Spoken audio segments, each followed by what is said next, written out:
Welcome to today's educational video on thermal energy metering. We start with the area of control technology. We will talk about position control, flow control, and power control with their respective advantages. Then we will move on to the topic of design of thermal energy meters. And then of course we have to talk about the topic of billing and calibration law. We will go into more detail on the points of MID certification, news on the heating costs regulation, as well as the measurement and calibration law or measurement and calibration regulation, which deals with calibration periods and the obligation to notify. You should know about these topics when you talk about energy meters. This will certainly help in practice afterwards. Let's move on to control technology. You all know a typical control loop. In this case, we have an air handling system with a heater with a temperature sensor in the supply air and a control valve. From the actual value of the supply air sensor and the reference value from the room, the controller generates a control signal of 0 to 10 volt that acts on the valve. The required current output depends on the difference between the actual value and the reference value. To achieve a current output of 50%, a corresponding control signal must be applied to the valve. If possible, a linear characteristic curve between the deviation of the set point and actual value and the required current output should be generated. The goal is optimal controllability. To achieve this, a linear relationship between the control signal and the power output is desired. But now it is the case that we have a non-linearity of the heat exchanger. This means that the A value of the heat exchanger is smaller than 1.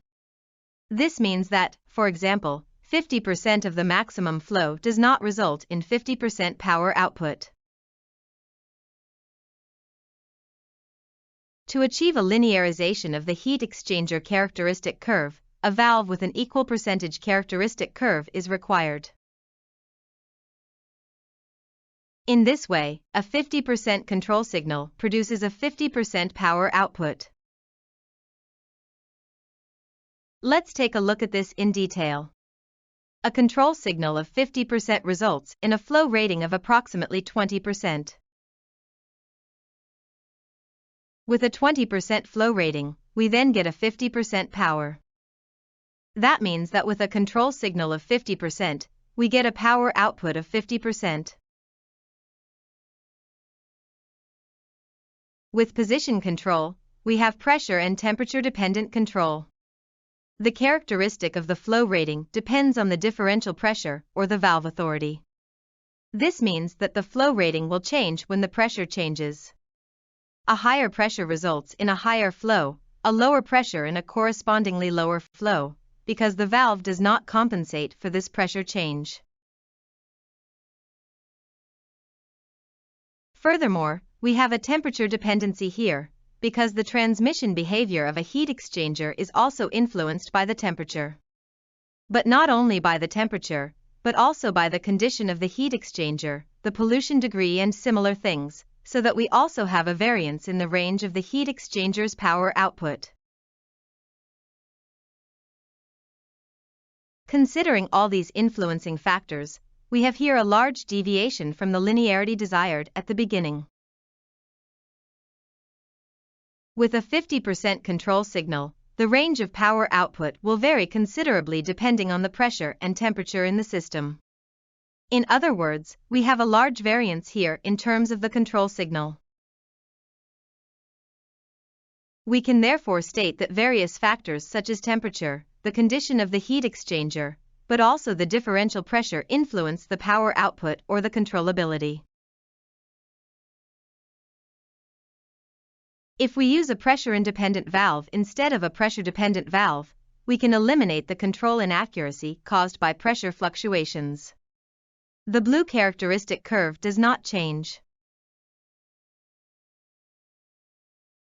What remains, however, is the fact that the transfer behavior of the heat exchanger is still dependent on its condition and the temperature. We see here within the dashed red line that we are now achieving a much better result. The control is much more accurate, the control quality is better. The pressure independence improves the controllability a lot, but it is still influenced by some factors like the temperature and the condition of the heat exchanger. Let us now look at power control. Here we use pressure-independent and temperature-independent control valves. Thus, differential pressure and temperature do not influence the power output. This means that we now get much better control quality here thanks to the pressure and temperature independence. The power requested by the controller is guaranteed at all times. So, what does flow rating and power control have to do with our thermal energy meter? The flow meter integrated in the thermal energy meter provides us with the volumetric flow. In addition to the flow, the thermal energy meter also records the supply and return temperature and thus provides the power. We know from the hydronics webinar that the power delivered is proportional to the product of the volumetric flow and the temperature difference across the consumer. You will still remember this image. You see a heat exchanger here accordingly. The formula tells us that the power delivered is the product of the volumetric flow, delta T, the specific heat capacity and the density of the fluid. Of course, we can rearrange this formula and get the following equation as a result for the volumetric flow. Volumetric flow is equal to 0.86 times the nominal power divided by the temperature difference between the supply and return. But beware. We are currently talking about thermal energy meters, and here the nominal power Qn must not be confused with the flow Q. The thermal energy meter is designed according to the nominal flow rate, and this has the designation QP.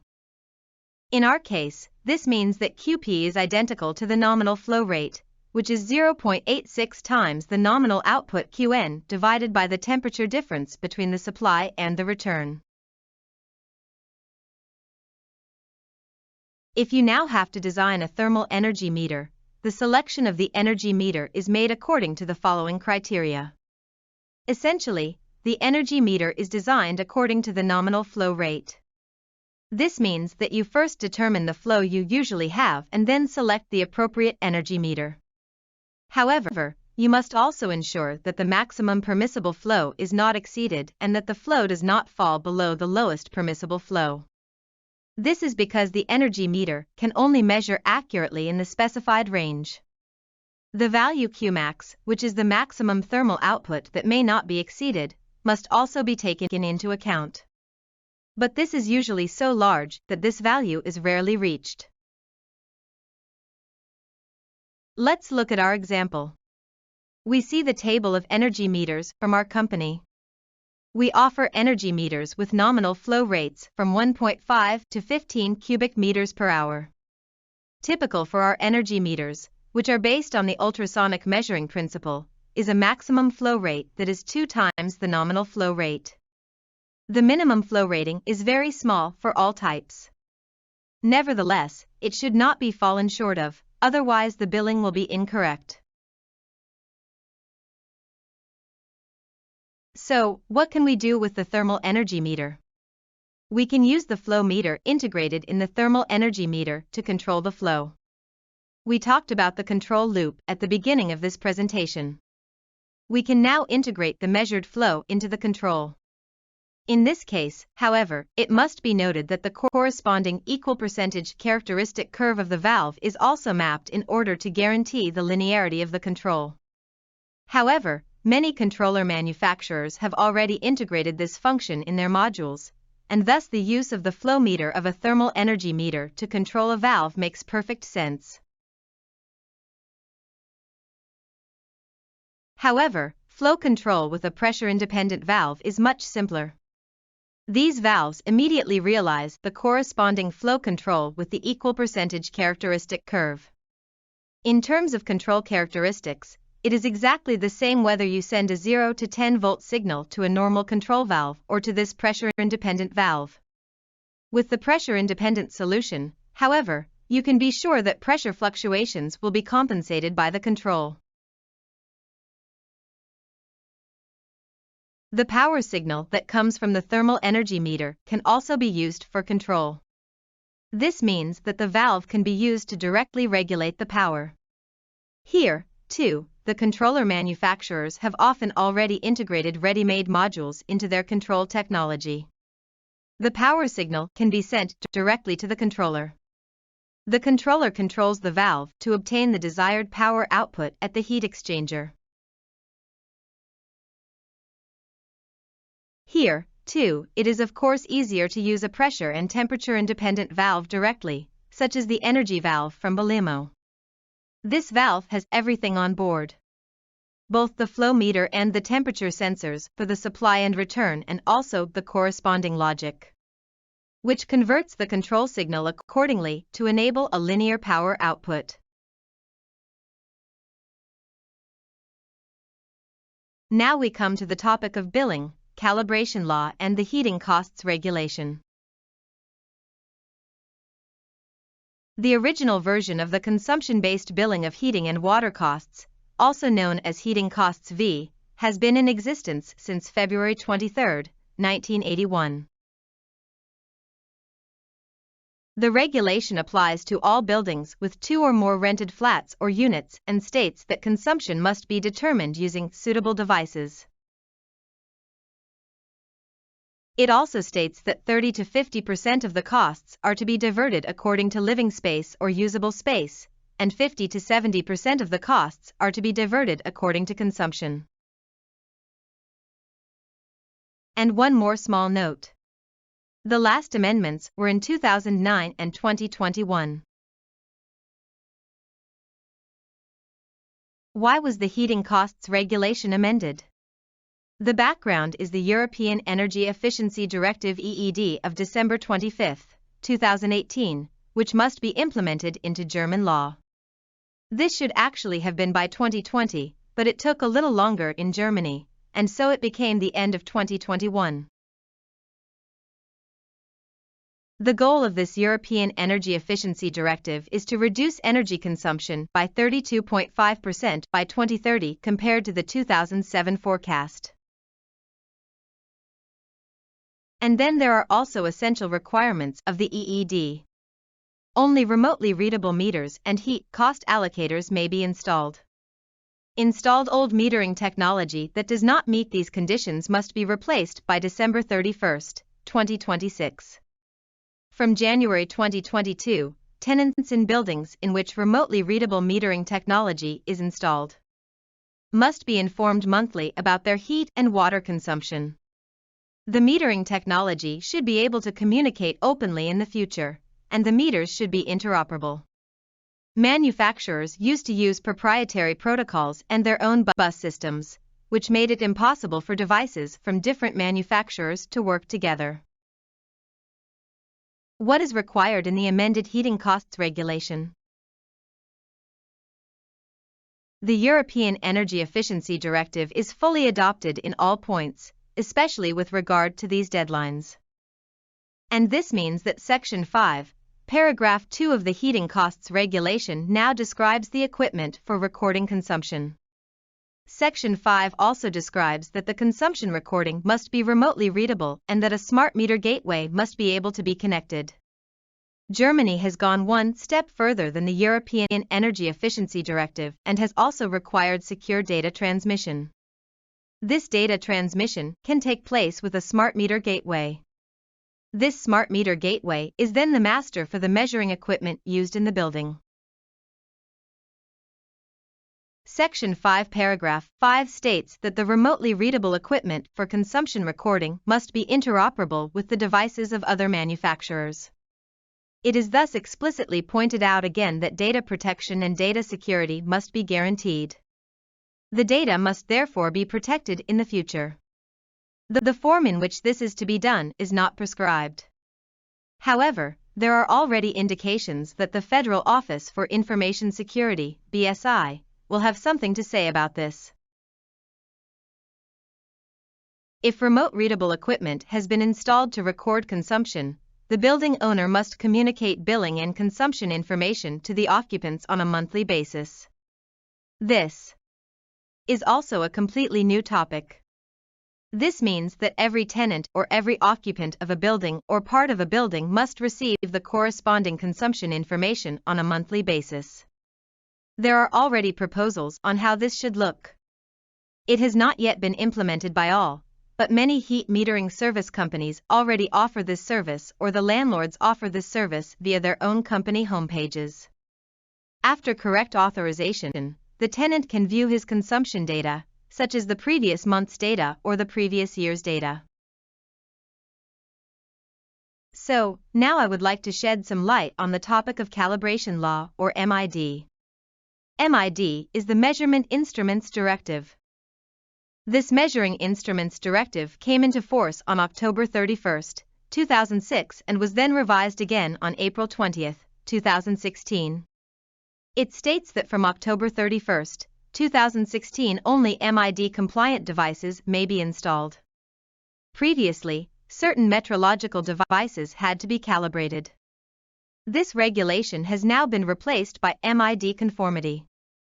Thermal energy meters as well as water meters for cold and hot water fall under this MID directive. It controls the entire manufacturing process, from development to production, final inspection, placing on the market and commissioning.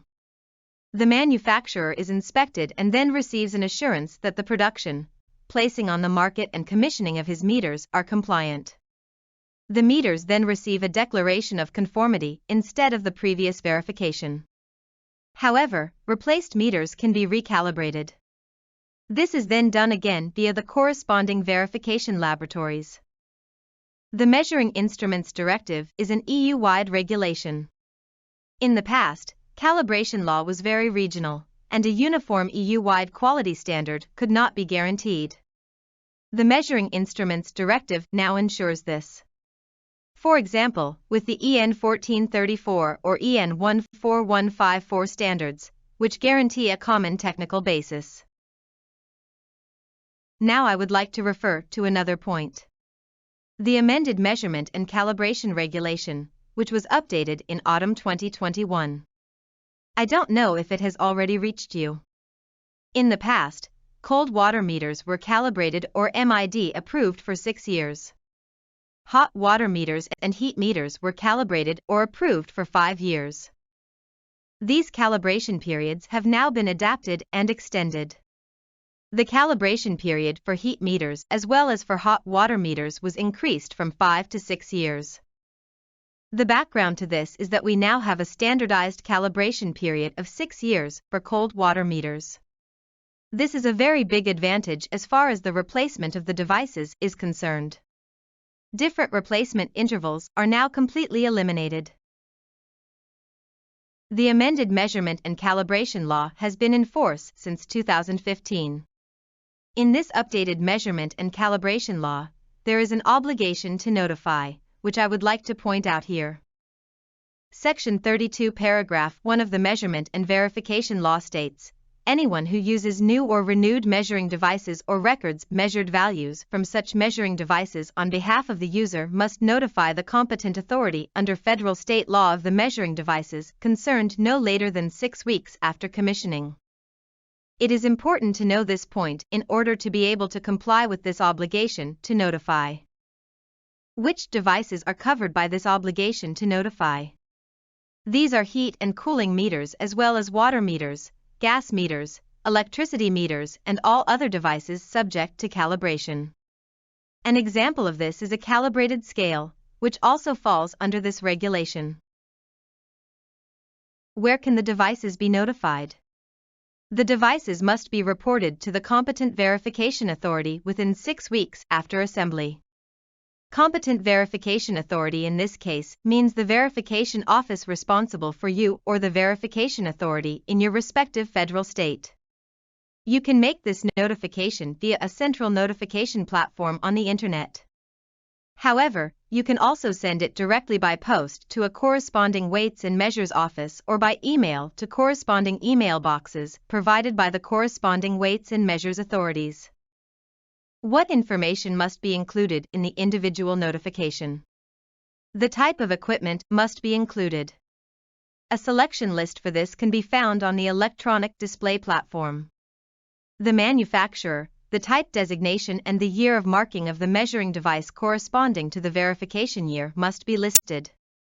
The address of the user must also be included in this display. Do I have to report every single measuring device? If more than one measuring device of one type of measuring device is used, you can notify the competent authority of the type of measuring device and must keep an overview of the measuring devices used. This means, therefore, that you are obliged to keep a corresponding list. Upon request by the competent authority, you must then submit this overview without delay. A list could look like the one shown here. The type of device and the manufacturer are entered. The type designation, the year of marking and the address of the user are mandatory fields. The place of use can also be entered voluntarily. Now the question still needs to be clarified whether the collective notification can also be made via the notification platform. There is the input page for the user notification according to paragraph 32 of the Measurement Act. There it is possible to enter the type of device and the federal state accordingly. If a list of measuring instruments is available, this can be ticked in the corresponding field. If the verification authority has any questions, it will contact the registered user and request the list. It is important not to make any false declarations here, as this can result in severe penalties in the event of non-compliance. So, now we have come to the end of this educational video. Thank you for your attention. If you have any questions, please contact your local Belimo representative.